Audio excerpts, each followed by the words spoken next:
सुंदरलाल जी दुख में पत्थर बने हुए बैठे थे। घर का माहौल ऐसे शांत हो गया था जैसे अमावस्या की रात में खाली आसमान। दोपहर में पत्नी की अंतिम संस्कार की रस्म करके वापस आए। तब से घर में गहमा गहमी मची हुई थी। शाम तक दूर के रिश्तेदार वापस चले गए। बचे हुए रिश्तेदार आगे कैसे करना है बैठकर विचार कर रहे थे कि अचानक उनका बेटा बोल पड़ा, आप सब देख लो, जैसे भी करना है, मेरी कल की शाम की फ्लाइट है, मुझे वापस जाना है। इससे ज़्यादा छुट्टियां मुझे नहीं मिल सकती और अब वैसे भी जो होना था वह तो हो गया। मेरे यहाँ बैठे रहने से माँ जिंदा तो नहीं हो जाएगी। सुंदरलाल जी के बड़े बेटे की इन बातों ने सबको हैरान कर दिया। सुंदरलाल जी के दो बेटे हैं, बड़ा बेटा आनंद और छोटा बेटा अमर। छोटा बेटा अमर ने तो पहले ही फ़ोन करके आने से मना कर दिया, लेकिन बड़ा बेटा आनंद आया तो उसने ऐसी बात कह डाली कि सुंदरलाल जी अंदर तक टूट चुके थे। कुछ दिनों में सब रिश्तेदार चले गए और घर पर केवल सुंदरलाल जी और उनका नौकर कृष्णा ही रह गए। उदासी से घिरे सुंदरलाल जी आज अपनी पत्नी को याद करते हुए डायरी लिखने बैठ गए। शोभा, तुम्हारे स्वर्गवासी होने के बाद मैं इतना अकेला हो चुका हूँ, ये शायद तुम नहीं समझ सकोगी। तुम क्या गई, मेरी दुनिया और इस घर की सारी चीज़ें वीरान हो गई। कितनी तेज रफ्तार दुनिया है ये, जहाँ बेटे के पास अपने बूढ़े पिता के साथ बात करने तक का समय नहीं है। हमारे बेटे हमें छोड़कर चले गए, लेकिन उनके जाने के बाद भी हमारे मन ने अपने आप को समझा लिया। फिर भी हम एक दूसरे के साथ खुश थे, लेकिन तुम्हारे जाने के बाद अकेलापन मुझे काटने लगा है। डायरी में अपने हालात लिखते लिखते सुंदरलाल जी की आंखें फिर से भर आई। जीवन से थके शरीर के बूढ़े और उदास आँखों को सुंदरलाल जी कांपते हाथों से साफ करने लगे और फिर अपने जीवन के पिछले सफ़र के बारे में सोचने लगे कि कितने खुश थे जब उनका बड़ा बेटा आनंद अमेरिका जाने के लिए हवाई जहाज़ में बैठा था। आनंद ने इंजीनियरिंग की पढ़ाई की थी। उसे अमेरिका में थोड़ी और पढ़ाई करनी थी और एक दिन अमेरिका की जानी मानी कंपनी में इंजीनियर का पद पाकर वहां हमेशा के लिए रहने लगा। 2 साल बाद आनंद जब भारत आया तो शादी करके अपनी पत्नी को भी साथ ले गया। आनंद को अमेरिका सेटल होने के साथ साथ ही उसके छोटे भाई अमर को भी वहां जाने का शौक चढ़ा। वह भी भारतीय लड़की से शादी करके अमेरिका चला गया और वहीं व्यस्त हो गया। दोनों बेटे अपने घर गृहस्थी में रम गए। अब घर में केवल सुंदरलाल जी और उनकी पत्नी शोभा ही रह गए। वे किसी प्रकार अपने जीवन चला रहे थे। आराम और सहारे की तलाश करते दोनों वृद्ध दंपत्ति अब तो यह सोचने लगे कि कहीं उन्होंने अपने बेटों को विदेश भेजकर कोई भारी भूल तो नहीं कर दी। एक दिन शोभा जी रात को सोने गई और फिर कभी जाग ही नहीं सकी। सोते हुए ही दिल का दौरा पड़ा और वह सदा के लिए अपने पति को अकेला छोड़कर चल बसी। पत्नी के चले जाने के बाद अब सुंदरलाल जी बिल्कुल अकेले ही नहीं बल्कि पूरी तरह से लाचार भी हो चुके थे। हालांकि दोनों बेटों को उनकी मां की मृत्यु की सूचना दी जा चुकी थी, लेकिन दोनों ही बेटों ने जवाब दिया, पिताजी, हमारा आना अभी संभव नहीं हो पाएगा, आप मां का अंतिम संस्कार करवा दीजिए। बड़ा बेटा तो अपनी मां के चौथे तक आ गया, लेकिन छोटा बेटा नहीं आ सका। अपने अकेलेपन से तंग आकर एक दिन सुंदरलाल जी ने अपने बड़े बेटे को भारत आने का आग्रह किया। बेटा, तुम तो जानते ही हो मैं कितना अकेला हो गया हूँ। तुम्हारी माँ के बिना मेरा एक एक पल बहुत मुश्किल से गुजर रहा है। यह घर तो जैसे काटने को दौड़ता है। तुम लोग वापस भारत आ जाओ। तुम्हारे इस बूढ़े बाप को अपनों के साथ की जरूरत है। रुआसी आवाज में सुंदरलाल जी बोले। आनंद ने कहा, पिताजी, अब हमारा भारत आकर रहना संभव नहीं है। इस तरह का आधुनिक रहन सहन हमें वहाँ नहीं मिलेगा। सुंदरलाल जी भी समझ चुके थे कि उनके बेटे विदेशी रीति रिवाज के बंदी बन चुके हैं। अपने बेटे की दलीलें सुनकर सुंदरलाल जी के किसी भी बेटे से दोबारा वापस आने के लिए न कोई आग्रह किया, न ही कोई जिद। उन्होंने अब चुप्पी साध लेना ही उचित समझा।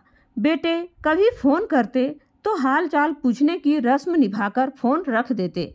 धीरे धीरे कभी कभार आने वाले टेलीफोन की घंटियां भी सुनाई देना बंद हो गई, जबकि सुंदरलाल जी भी उन्हें फ़ोन करते तो एक ही जवाब मिलना, व्यस्त हूँ, बाद में बात करूँगा। अब सुंदरलाल जी हालात से समझौता करके मन मारकर जीने लगे।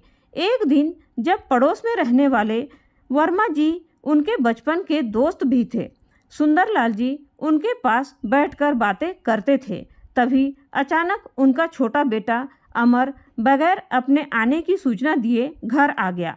वर्षों बाद अपने बेटे का मुंह देखकर सुंदरलाल जी का सारा गुस्सा पलक झपकते ही हवा हो गया। सारे गिले शिकवे भूलकर अपने बेटे को सीने से लगा लिया। तू आ गया बेटा? सुंदरलाल जी ने भरी आंखों से अपने बेटे को सीने से लगा लिया।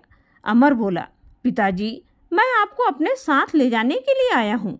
अब आप बाकी के दिन अपने बच्चों के साथ रहना और पिताजी आप दुकान और मकान बेच दीजिए। अब यहाँ रखा ही क्या है। वर्मा जी जो प्रॉपर्टी डीलर थे यह सब बातें सुन रहे थे। उन्होंने सुंदरलाल जी को सलाह दी कि इतनी जल्दी में दुकान और मकान बेचने से अच्छी कीमत नहीं मिल पाएगी। जब कोई खरीदार मिलेगा तो वे उन्हें सूचना दे देंगे। यह बात सुंदरलाल जी को सही लगी। वैसे भी अपना पुश्तैनी मकान जहाँ पत्नी की सुनहरी यादें बसी थी उसे छोड़ने का उनका बिल्कुल भी मन नहीं था। इसलिए अपने उस मकान को अपने विश्वास पात्र नौकर कृष्णा के हवाले छोड़कर सुंदरलाल जी एक दिन विदेश की उस भूमि पर सदा के लिए बसने चले गए, जिसके बारे में उन्होंने अब तक किताबों में ही पढ़ा था। लेकिन जल्दी ही उनके सामने अपने बेटे की मीठी मीठी बातों के पीछे छुपे मंसूबे उजागर हो गए।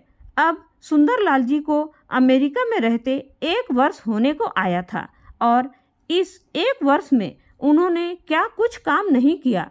जिस आदमी ने कभी भारत में रहते हुए 1 गिलास पानी खुद से लेकर नहीं पिया, अब वह आदमी अपने बच्चों के आदेश पर खाना बनाने और पानी पिलाने तक को विवश था। अपने घर में रहते हुए उन्होंने कभी एक रुमाल तक नहीं धोया और अमेरिका में आकर बेटे के घर में नौकरों की तरह सारे कपड़े धो रहे थे।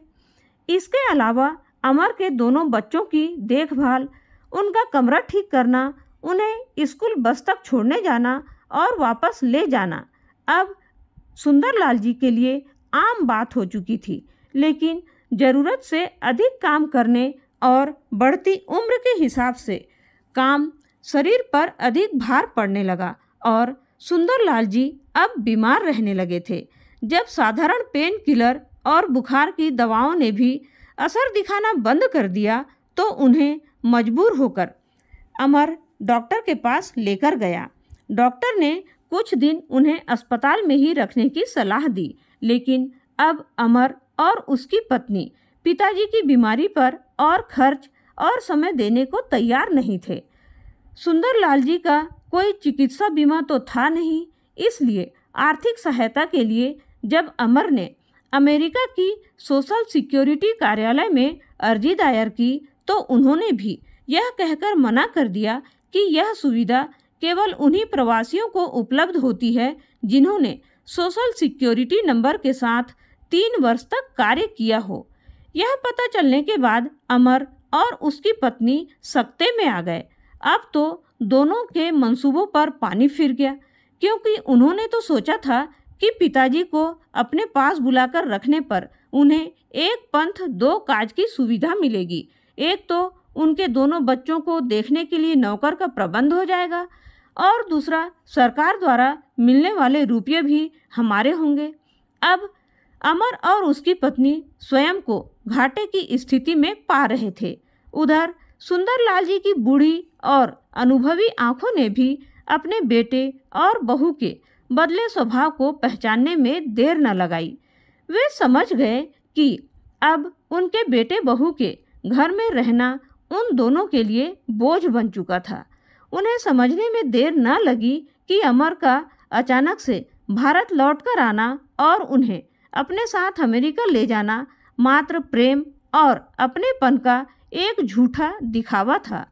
सच तो यह था कि उन्हें अपने दोनों बच्चों की देखभाल के लिए किसी नौकर की जरूरत थी, और जब वे बीमार रहने लगे तो बूढ़ा लाचार बाप बेटे और बहू के लिए बोझ बन गया। एक दिन उन्होंने अमर से कहा, बेटा, मेरा यहाँ रहने से कोई मतलब तो निकलता नहीं है। बेहतर होगा कि मुझे भारत भेजने का प्रबंध कर दो। इतना सुनते ही अमर गुस्से में आ गया और बहू का पारा तो 7वें आसमान पर चढ़ गया। वह चिल्लाकर बोली, क्या समझ रखा है आपने हमें? कोई कुबेर का खजाना नहीं मिल गया है जैसे हम चाहे जितना चाहे खर्च कर लें। हवाई जहाज का टिकट भी कम से कम 2 लाख का आएगा। कहाँ से आएगा इतना पैसा?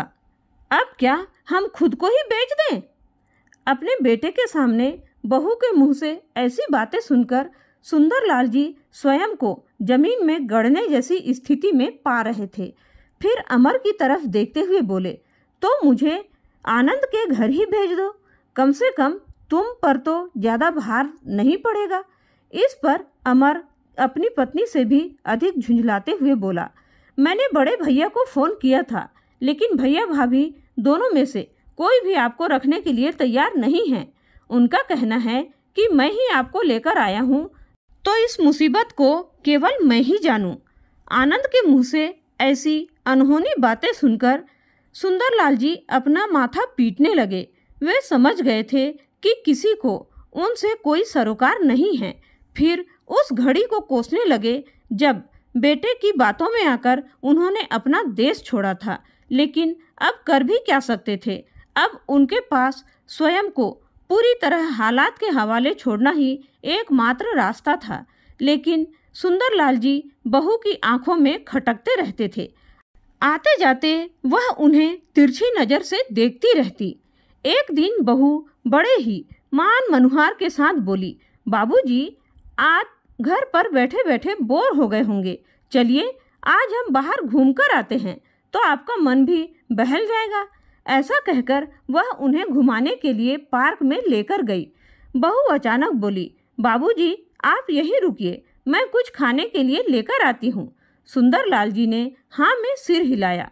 इतना कहकर अमर की पत्नी पार्क से बाहर निकल गई और फिर कभी उनके पास वापस नहीं आई।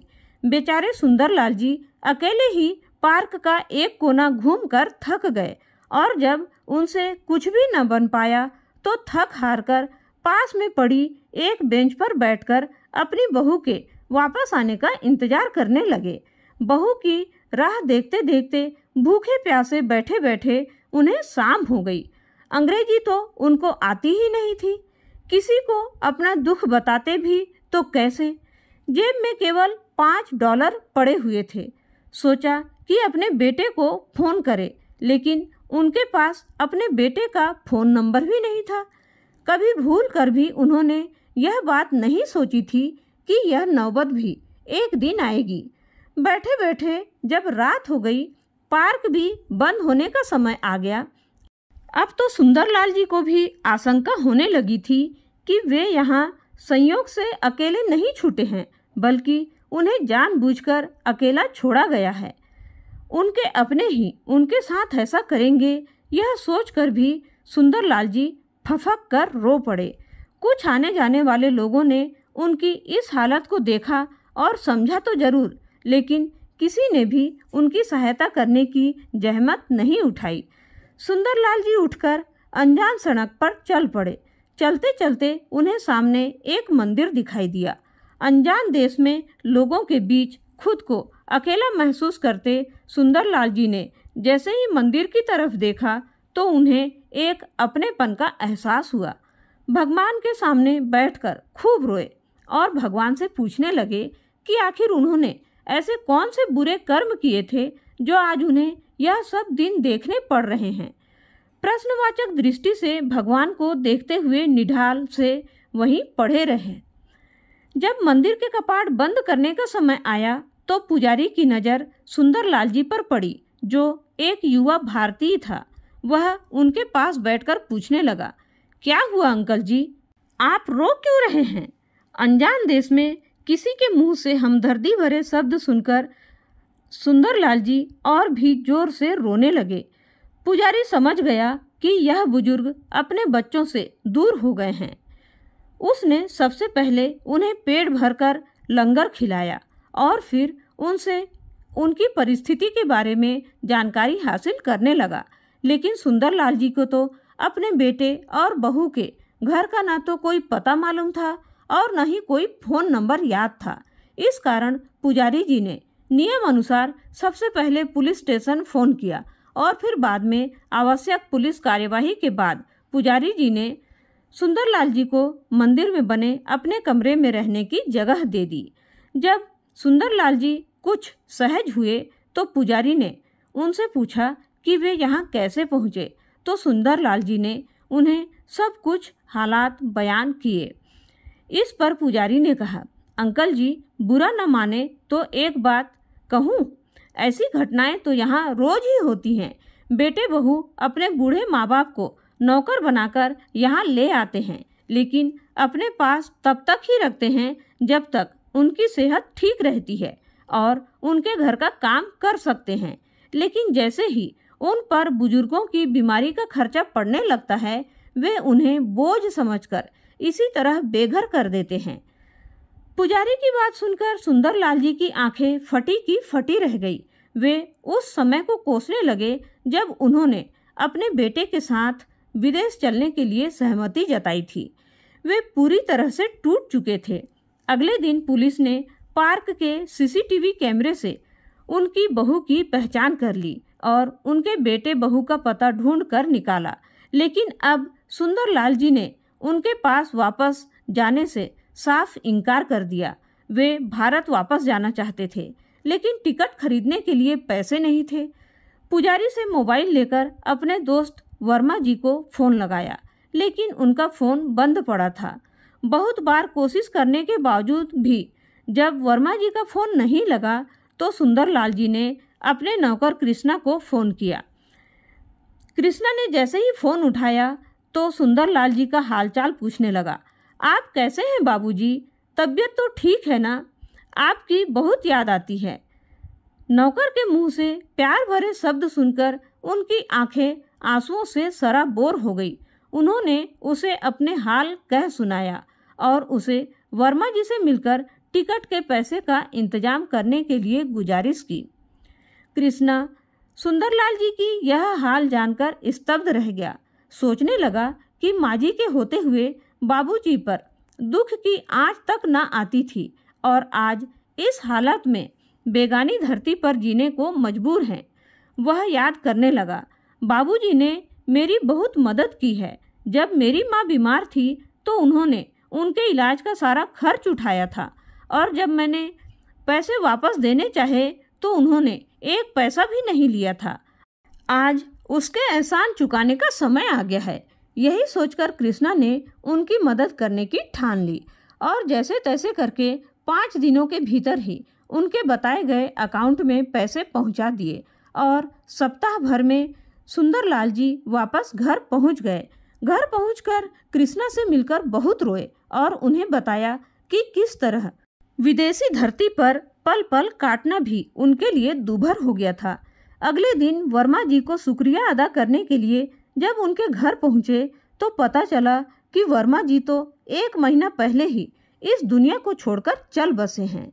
उन्हें जानकर झटका सा लगा, मन की उदासी और गहरा गई। लेकिन फिर अचानक सोचने लगे कि कृष्णा ने पैसों का इंतजाम कैसे किया। घर पहुंचकर कृष्णा को अपने पास बैठाया और उससे पैसे के बारे में पूछने लगे, लेकिन कृष्णा बताना ही नहीं चाहता था। बहुत पूछने पर उसने बताया कि अपना छोटा सा मकान गिरवी रखकर उसने पैसों का इंतजाम किया और फिर सुंदरलाल जी के चरणों में गिरकर कहने लगा, बाबूजी यह मदद तो कुछ भी नहीं है। उस मदद के सामने जो आपने मेरी माँ की बीमारी के वक्त की थी। इतने एहसान किए हैं आपने मुझ पर, तो फिर मैं आपको ऐसी हालात में कैसे देख सकता था। कृष्णा की बातें सुनकर सुंदरलाल जी ने उन्हें गले से लगा लिया।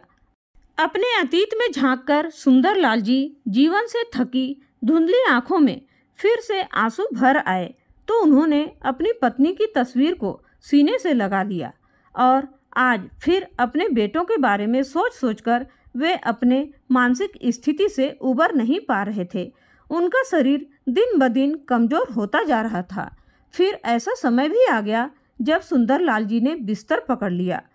वे शौच के लिए उठने और चलने के लिए भी लाचार हो गए, लेकिन कृष्णा ने उनकी दिन रात सेवा की। बिना हिचकिचाहट के उनके बिस्तर की गंदगी भी साफ कर देता। जब उनकी हालात ज़्यादा खराब रहने लगी तो उन्होंने वकील को बुलाकर अपनी दुकान, मकान और खुद की कमाई संपत्ति की वसीयत करा दी। उसे पंजीकृत भी करवा दिया। उन्होंने कृष्णा को भी बता दिया था कि उनकी वसीयत उनके वकील गोस्वामी जी के पास रखी है और उनके मरने पर अंतिम संस्कार से पहले उनकी वसीयत पढ़ी जाए, उसके बाद ही उनका अंतिम संस्कार किया जाए। आखिर वह दिन भी आ गया जब सुंदरलाल जी इस दुनिया से चल बसे। उनके रिश्तेदारों ने दोनों बेटे को फ़ोन करके खबर दी। अगले दिन तक वे दोनों भी पहुंच गए। वकील साहब को भी खबर कर दी गई। उनके पहुंचते ही वकील साहब ने वसीयत पढ़नी शुरू की। मैं सुंदरलाल अपने इस पुश्तैनी मकान को अपने नौकर कृष्णा के नाम करता हूँ। मेरी दुकान पर भी केवल कृष्णा का ही हक होगा। मेरे अकाउंट में ज़्यादातर कुछ नहीं रखा है, केवल मेरी कमाई से बचाए गए 50,000 रुपये हैं जिन्हें मैं कृष्णा को देना चाहता हूँ। यह सब सुनते ही दोनों बेटे की त्योरियां चढ़ गई, लेकिन उन्होंने उस समय शांत रहना ही उचित समझा। लेकिन वहीं कृष्णा रोता जा रहा था। वकील साहब ने वसीयत पढ़नी जारी रखी। अपनी पत्नी शोभा के गहनों को मैं अपने दोनों बेटे बहुओं को बराबर बांटना चाहता हूँ, क्योंकि यह मेरी पत्नी की इच्छा थी। इसके अतिरिक्त मैं उन्हें किसी भी अन्य संपत्ति का हकदार नहीं मानता।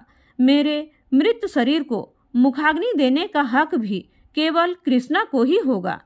वह मेरा सेवा बेटा नहीं है, लेकिन मैं उसको बेटे से भी बढ़कर मानता हूँ। जीवन में संतान का सुख तो मुझे उसी से प्राप्त हुआ।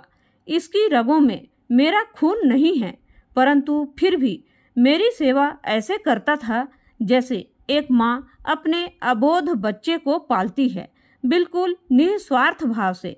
कितना बड़ा अंतर है मेरी खुद की संतान और कृष्णा में। मेरी अपनी औलाद को मैंने केवल जन्म दिया और उनके पालन पोषण में कभी कोई कमी नहीं होने दी। इस काबिल बनाया था कि वे सिर उठाकर जी सके। इतना सब कुछ होने के बाद भी कितने आश्चर्य की बात थी कि मेरी अपनी संतान ने मुझ पर भी यह लेबल लगा दिया कि उनका मुझसे कोई रिश्ता नहीं है। वकील साहब थोड़ी देर के लिए रुके और अपने आंसू पोंछने लगे। आसपास खड़े सभी रिश्तेदारों की भी आंखें भर आई। उसके बाद उन्होंने अंतिम पंक्ति पर भगवान से प्रार्थना करता हूँ कि बुढ़ापे में जो दिन मुझे देखने पड़े, ऐसे दिन मेरे बेटों को कभी न देखने पड़े। यह सब सुनने वाला हर एक इंसान की आंखों में आंसू थे। दोनों बेटे शर्मिंदगी से एक दूसरे का चेहरा देख रहे थे। रिश्ता न होते हुए भी कृष्णा ने साबित कर दिया था कि इस दुनिया में एक रिश्ता अभी भी है जिसका केवल एक ही नाम है, इंसानियत। वहाँ उपस्थित सभी लोगों की नज़रों में कृष्णा, जो कि नौकर होते हुए भी उसका पद बहुत ऊंचा हो गया था, और दोनों बेटे भले ही विदेश में रहकर धन दौलत से ऊंचे पद पर थे, लेकिन मानवता और इंसानियत को शर्मसार करते हुए सबकी नज़रों से गिर चुके थे। किसी ने भी उनसे सीधे मुंह बात करना उचित नहीं समझा और वे दोनों भाई अपनी अपनी पत्नियों के साथ अपना सब मुंह लेकर वापस विदेश चले गए। तो दोस्तों, जरूरी नहीं कि आप अगर ऊंचे पद पर हो तो अपने बूढ़े हो चुके माँ बाप का त्याग और परिश्रम को भूल जाओ। अगर उन्होंने सही समय पर अच्छी परवरिश न दी होती तो आप उस मुकाम तक कभी भी नहीं पहुंच पाते। इसलिए अपने माँ बाप के त्याग और बलिदान को हमेशा ध्यान में रखते हुए उनका सम्मान करना चाहिए और इंसानियत और मानवता को कभी नहीं भूलना चाहिए। उम्मीद है दोस्तों, आज की यह कहानी आप लोगों को जरूर पसंद आई होगी। पसंद आए तो प्लीज़ अच्छे कमेंट करके हमें ज़रूर बताएं और वीडियो को लाइक और शेयर जरूर कीजिए। कहानी को अंत तक सुनने के लिए आपका बहुत बहुत धन्यवाद।